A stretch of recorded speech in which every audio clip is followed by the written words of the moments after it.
Jack had built his life around one unshakable principle: protect those who couldn't protect themselves. At 26, he was already a respected cop, known for his unwavering sense of justice. But beyond his badge, his most sacred duty was to his younger sister, Julie. Their parents had died in a violent car crash when Julie was just 12. One moment they were a family, the next Jack was all she had left. He had barely begun his career in law enforcement when he was forced into a role he never asked for: guardian, provider, protector. The weight of it was suffocating, but he never faltered. He worked relentless hours, sacrificed friendships, abandoned any semblance of a personal life, anything to ensure Julie had a chance at normalcy. He learned to cook, sat through school meetings, stayed up on nights when her nightmares came. No matter how exhausted he was, seeing her safe in bed at the end of the day made it all worth it. But Julie was different. She always had been. As she grew older, she became reckless, testing limits with a quiet defiance that gnawed at Jack's patience. She never openly disrespected him, but she lived on the edge, drawn to chaos like a moth to flame. She laughed off his warnings, shrugged at his frustration. He wanted to believe it was just teenage rebellion, that she would outgrow it. Then she turned 18, and everything changed. At first it was subtle, the way she dressed, the way she carried herself, the way she lingered just a little too long in conversations with people Jack would rather she stayed away from. But beneath it all, there was something else, something darker, something that made the hair on the back of his neck stand up. Julie had grown up surrounded by Jack's colleagues, cops he had known since high school, men he trusted with his life. They filled his apartment on game nights, traded war stories over beers, treated him like family. But Julie, she saw them differently. Julie had always admired them from a distance. Jack's friends, men who had been in her life for as long as she could remember. They were older, stronger, more confident than the boys at school. And as she grew, admiration turned into something else. She no longer saw them as just her brother's friends. She began to wonder, what would it feel like to be wanted by a real man? At first, it was just curiosity.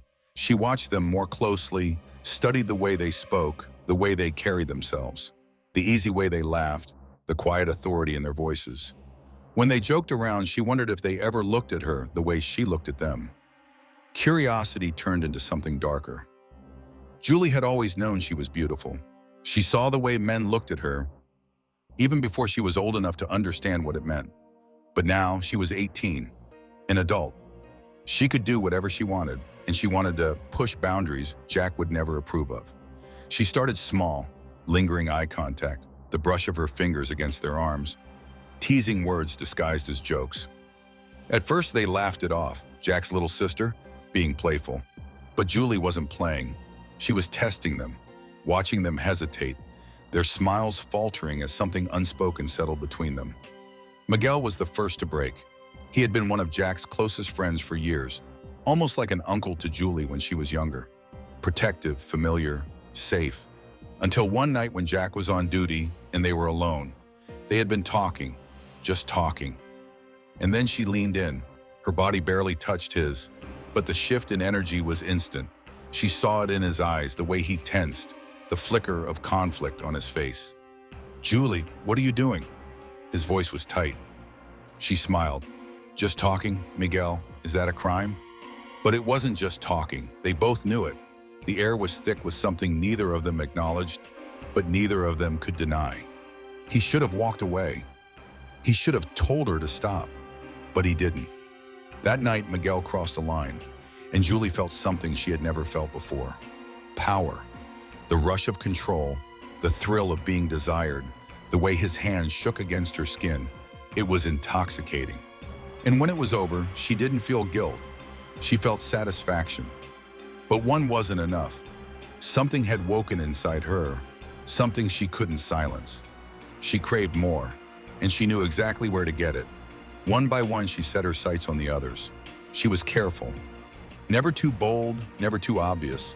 She made them feel like it was their idea, planted the seed of temptation in their minds, nurtured it with stolen glances and fleeting touches. It was a game to her, a dangerous, twisted game, and she was winning. Jack had no reason to doubt them.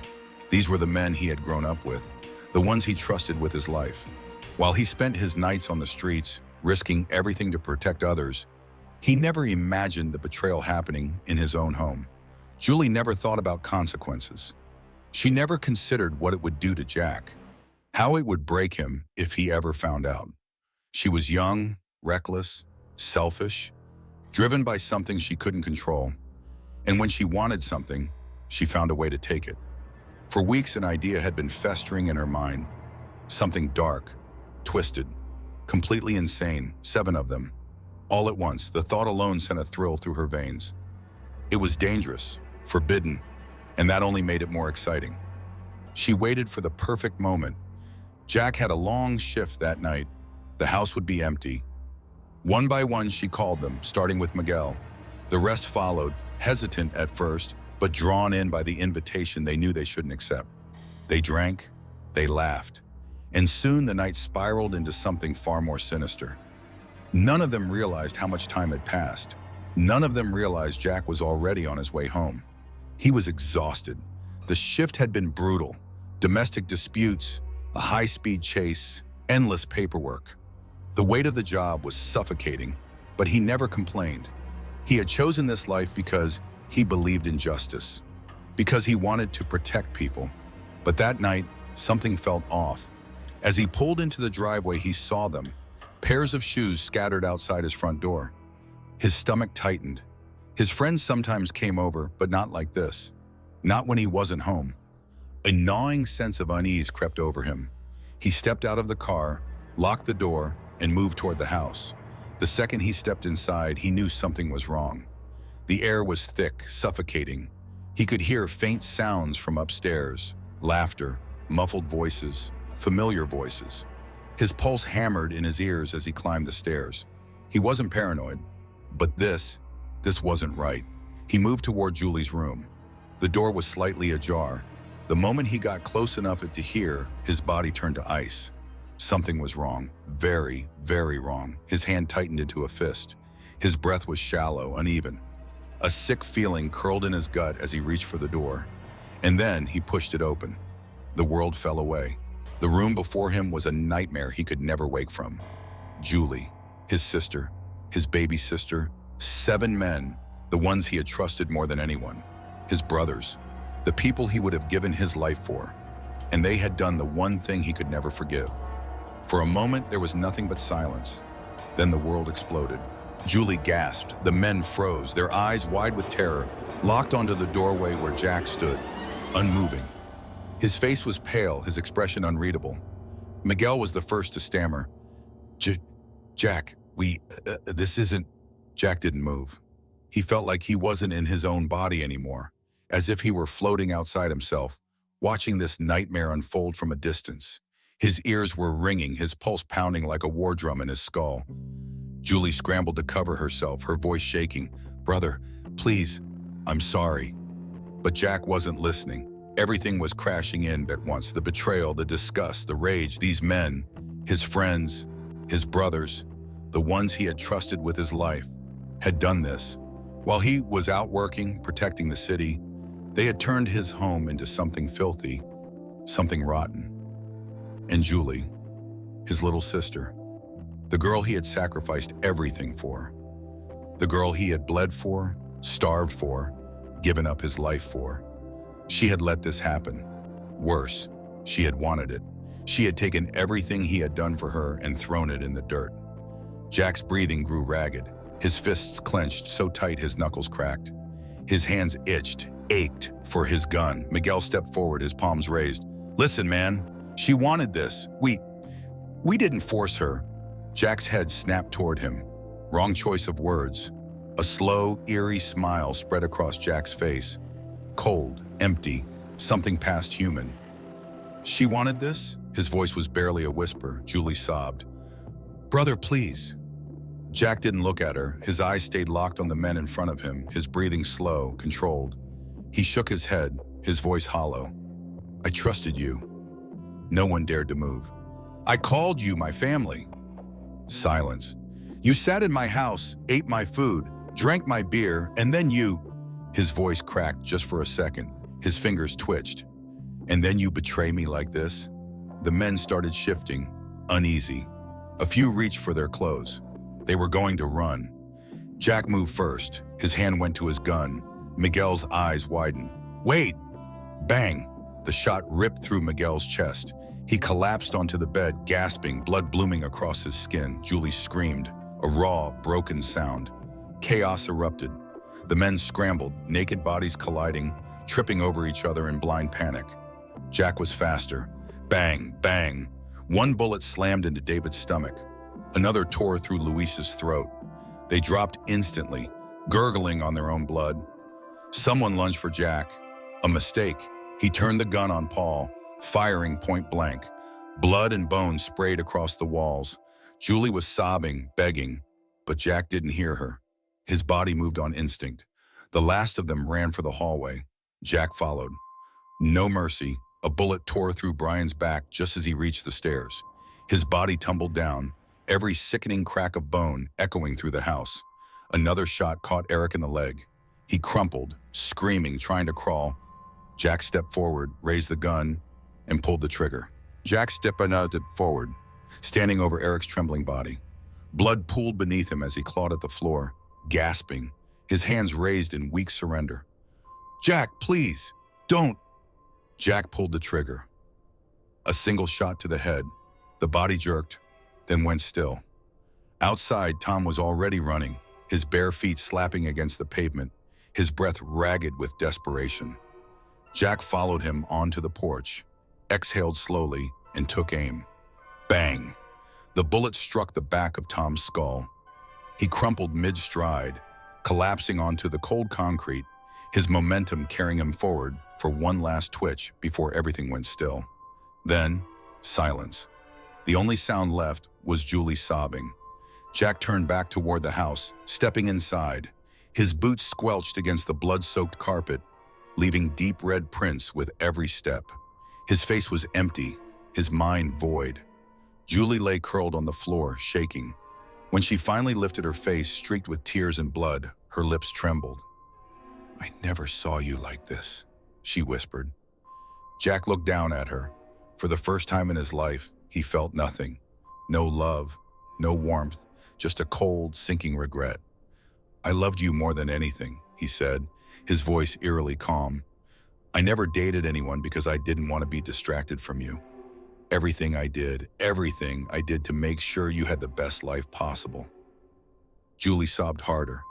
I couldn't control it. I had cravings. Dark fantasies.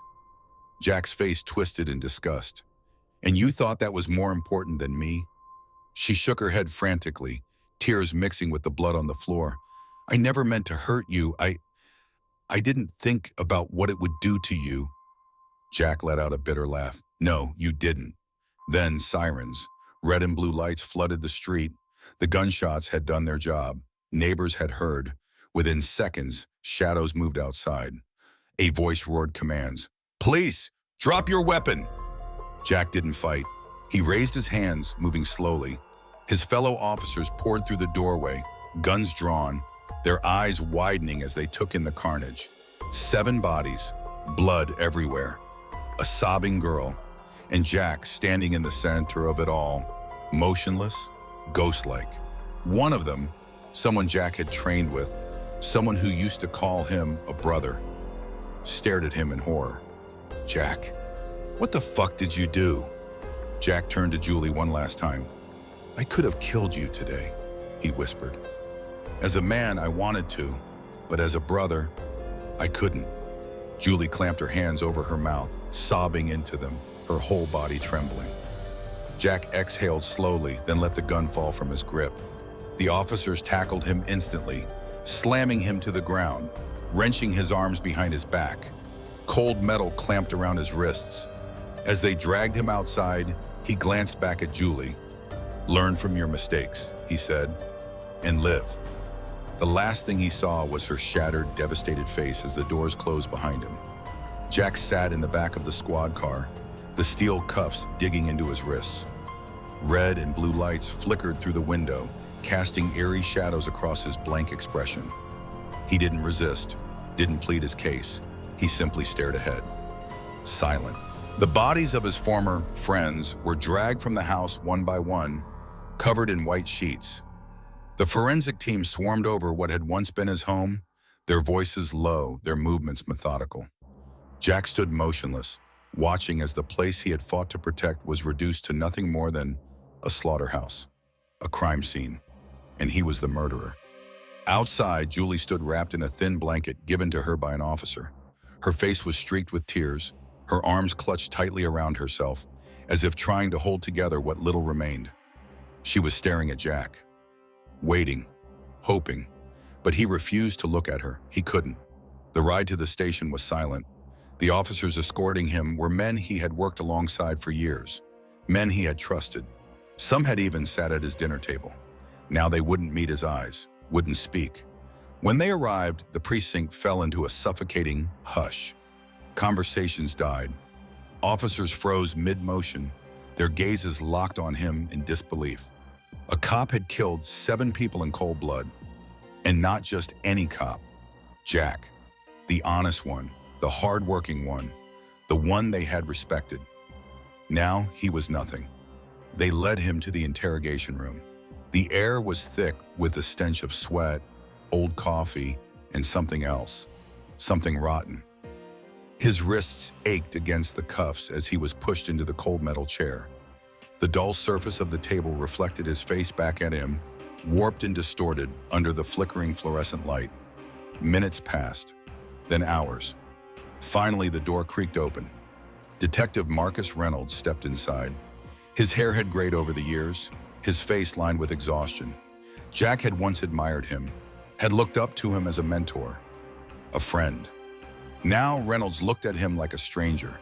He exhaled heavily, lowering himself into the chair across from Jack. Folding his hands, he studied him with tired eyes. "I want to believe this isn't what it looks like," he said. His voice was quiet, measured. "But it is, isn't it?" Jack said nothing. Reynolds leaned forward, his fingers lacing together. "You were one of the best officers we had. You were smart, tactical, always in control." His voice softened, almost pleading. "So tell me, son, why?" Jack exhaled slowly, his gaze fixed on the table. His voice, when he finally spoke, was hoarse. "They betrayed me." Reynolds nodded. "I get that, I do." He gestured vaguely at the door, at the precinct beyond. "We get that, but 7 bodies, Jack, 7? That's not justice." His voice hardened. "That's a massacre." Jack's jaw tightened, his fists curled on the table, the cuffs biting into his skin. "They took everything from me." Reynolds shook his head. "No, Jack." His voice was almost gentle.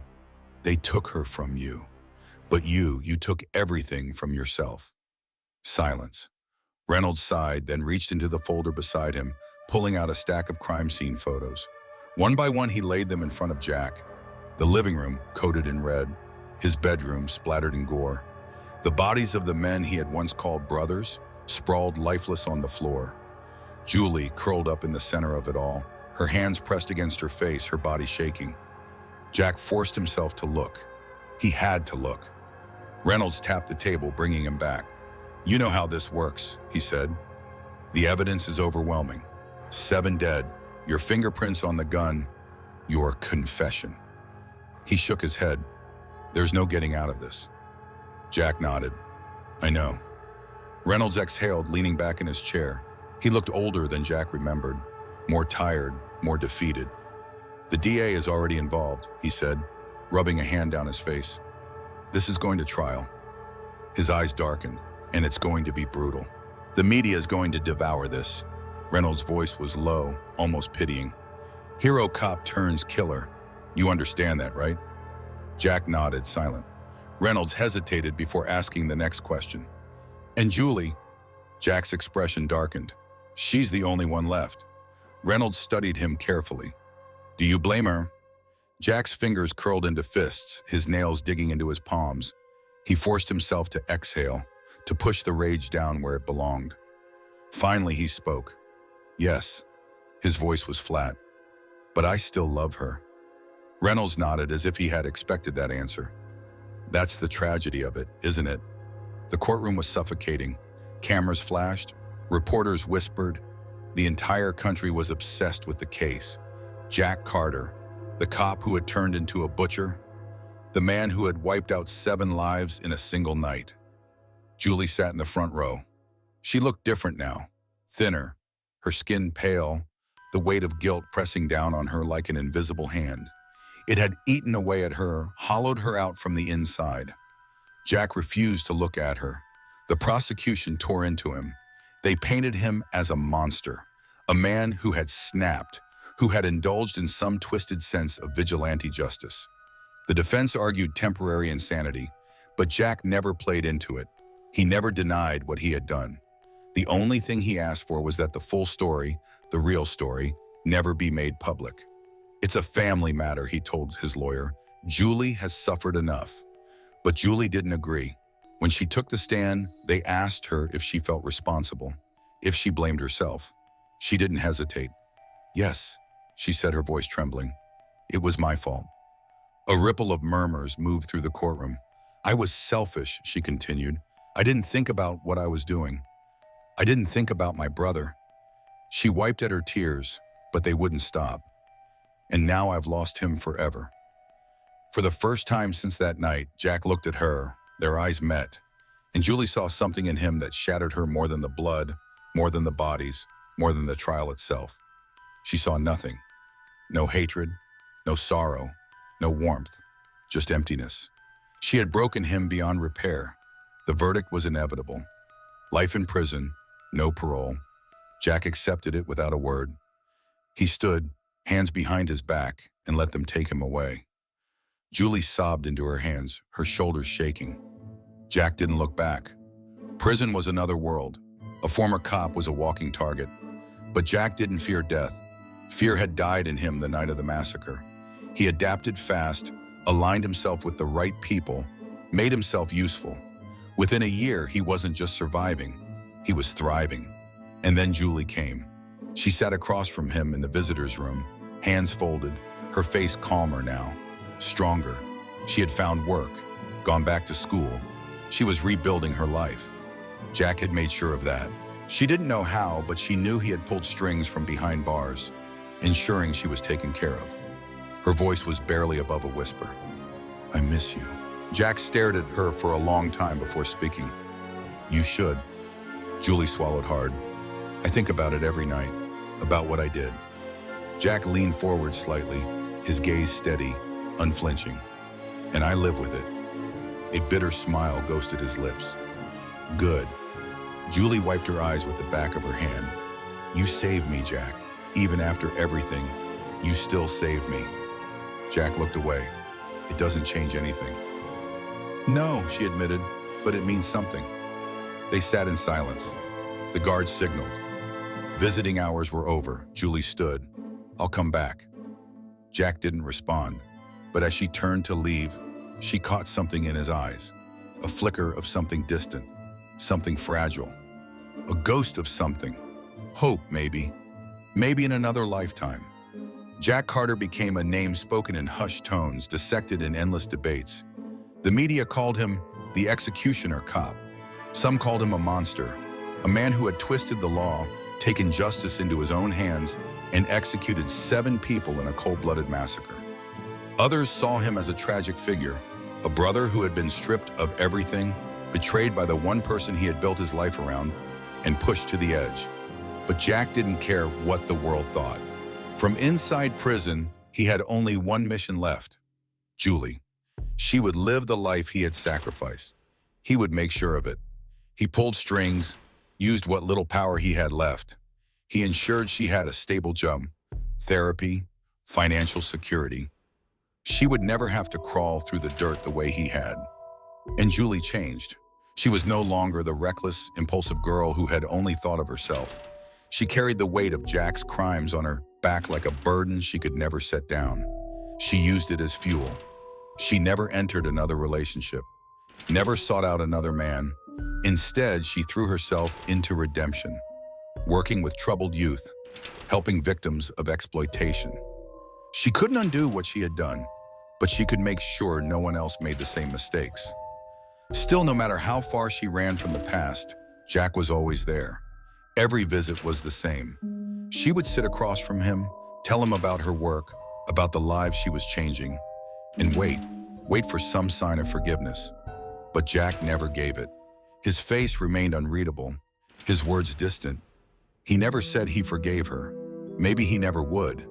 But she kept coming back, again and again, because despite the blood, the devastation, the ruin, they were still family.